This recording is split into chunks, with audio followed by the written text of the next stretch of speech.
The process to make regulation fencing masks starts with a rectangular piece of tight steel mesh. Its corners are placed in a guillotine, which are then chopped on an angle. The mesh is then placed in a press with a large mould that's shaped like a face. The press bears down on the steel mesh and forces it into a rounded shape. Next, steel wire is bent around a steel form using a special tool. After the ends are brought together to close the loop, an automated welder fuses them together. The hoop is then placed on a fixture and the steel mesh placed on top. A frame then descends that holds the mesh to the hoop, while welding guns spot weld the two together. A larger welding gun is then used to weld the gaps in between the spot welds. Now completely fused to the mesh, the hoop will prevent fraying around the edges, and it will add structural rigidity.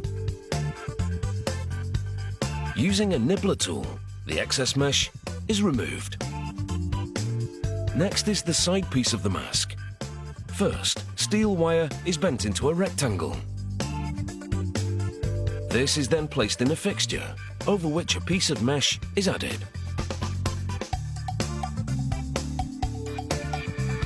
The mesh is then spot welded to the frame, tacking the components together in preparation for a full weld all the way around, which is carried out using these copper welding wheels to fuse the two pieces together.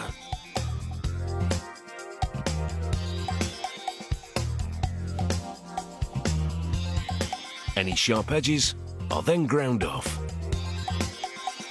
And this is the result. The side panel is then bent so that it will fit the sides and the top of the head before it's welded to the fencing mask. Again, tack welds are the first phase, holding the assembly together in preparation for a final weld.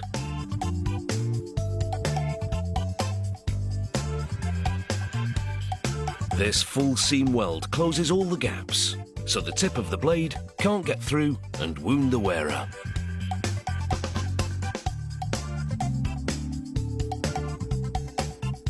Next, small dents are first hammered out.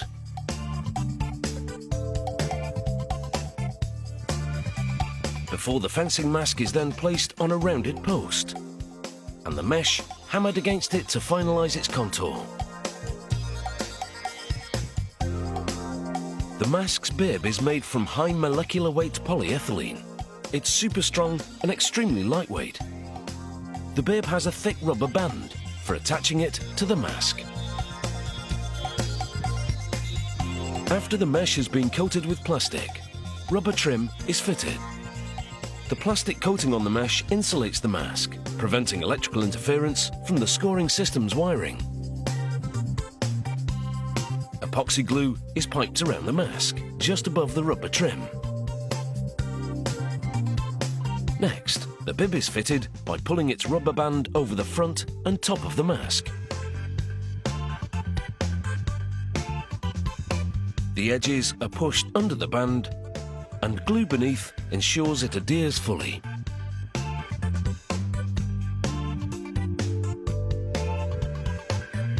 Next, along the sides of the mask, rivet holes are drilled through the bib and mesh.